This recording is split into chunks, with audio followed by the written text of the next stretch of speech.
Please allow me to show you how to take some ordinary store-bought beef patties and turn them into something good. I'm talking something that your mama and them used to cook back in the days. So I got some all-purpose flour, and I'm going to take some salt, and I want to season up this here flour, but I'm also going to use some more ingredients to flavor up this all-purpose flour. And then I want to take some black pepper. Use as much black pepper as you want because this is definitely going to help season up our gravy and the meat at the same time. Now I'm going to take some of this here garlic powder to season this baby up well. And I always say this, you can't use garlic powder without onion powder. So you definitely better have that on hand. And I want you to use your own measurements. I always say let the ancestors guide you. What I mean by that is use the best judgments possible. You can't go wrong when creating this here recipe. Now I want you to take your favorite Cajun seasoning and also layer it in as well. And then with that, we're going to add some paprika to this. All right. Once we've done this here, I'm telling you, y'all, this is going to be a good recipe for you, and it's easy and cost efficient. You ain't going to spend a lot of money to do this here, and it's going to take some time off your back. Now I want you to go ahead and mix these seasonings in with the all-purpose flour.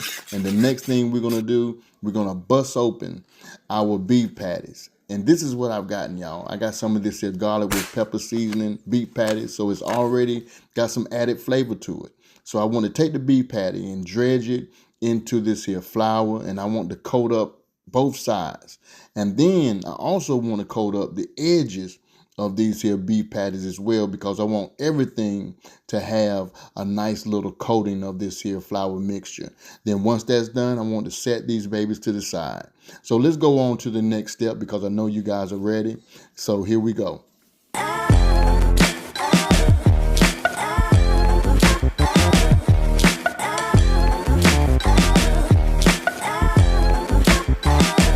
Now I want you to take your skillet, a cast iron skillet or a non-stick skillet, whichever one works best for you.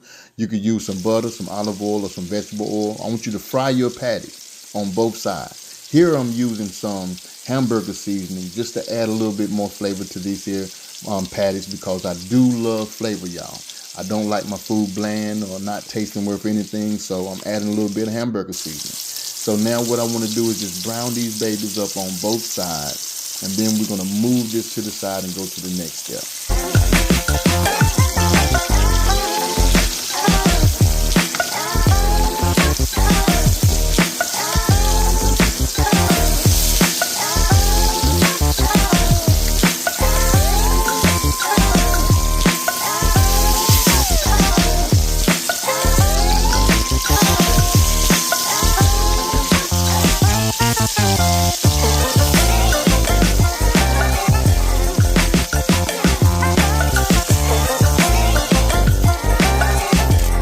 Now I got that flour that we've seasoned up, and I didn't pour out any of the grease. I want you to take you a nice good spoonful or two, about 3 or 4 spoonfuls of that flour, and just add it to your grease. Turn your heat down to low so you don't burn it. We're just going to make us a little flour roux up real quick, and then I want you to take you some water. If you want to use beef broth, chicken broth, be my guest and use it. So water's going to add flavor to this as well. Continue to stir up and get some of those bits and pieces from off of the bottom, because this is flavor time. It's going to give us flavor. Now we want to season this up a little bit. I want you to add some pepper to this here gravy. Okay, now you can't go wrong with adding enough pepper, because pepper makes the world go round when you're making gravy. Then I want you to add at least around about a teaspoon of salt. Okay, don't get heavy-handed with it. Just add a teaspoon of salt first, because you can still judge the seasoning of your gravy by tasting it. But I want you guys to go ahead and subscribe to Ray Mack's Kitchen and Grill. If you can, do me a favor, hit that notification bell so you'll be notified of every video that I post. So I have here an onion that I've cut up. It was a half an onion, but if you want to take a whole onion and slice it into strips, go ahead, add it to the gravy, and this is going to give us that nice onion flavor that we love in a southern gravy dish. This is going to set these hamburgers off, I'm telling you. So I want you to go ahead and give it a taste. If you feel that you need a little bit more seasonings to this, go ahead and do so. But if you don't, place your hamburgers in the gravy. Now at this time, we want our hamburgers to cook for at least around about a good 25 to 30 minutes till they get fully cooked.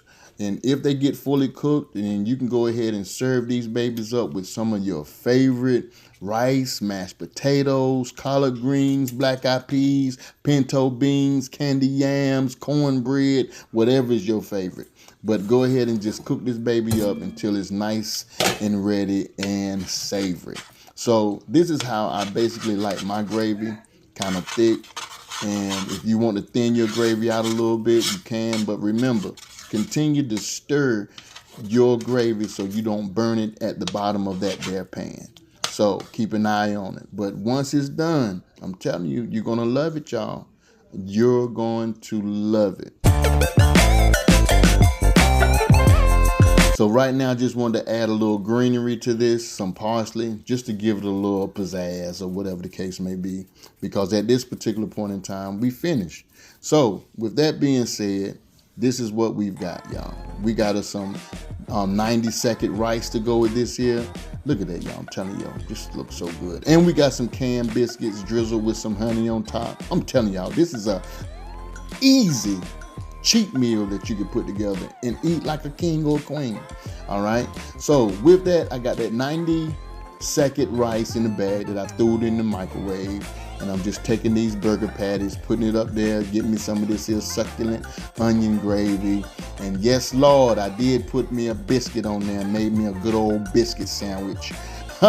With this here, because this is country, y'all. This is how we do in the South. I don't know about y'all, but I love eating pretty good. So if you can, do me a favor, continue to subscribe to Ray Mack's Kitchen and Grill. If you're not a Ray Mack subscriber, go ahead and hit that button right now. I want to say these words: love and not hate. Love somebody and hate nobody. Peace. Love you guys.